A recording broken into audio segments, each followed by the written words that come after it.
ஒருவனை அவன் தாய் தேற்றுவது பேரோல் நான் உங்களைத் தேற்றுவேன். ஏசாயா புத்தகம் 66வது அதிகாரம் 13வது வசனம்.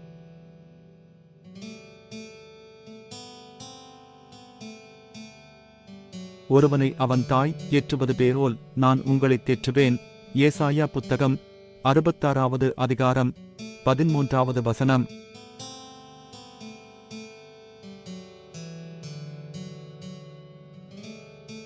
ஒருவனை அவன் தாய் தேற்றுவது பேரோல் நான் உங்களைத் தேற்றுவேன். ஏசாயா புத்தகம் 66வது அதிகாரம் 13வது வசனம்.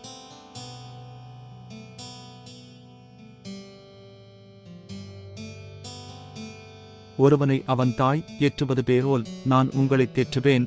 ஏசாயா புத்தகம் 66வது அதிகாரம் 13வது வசனம்.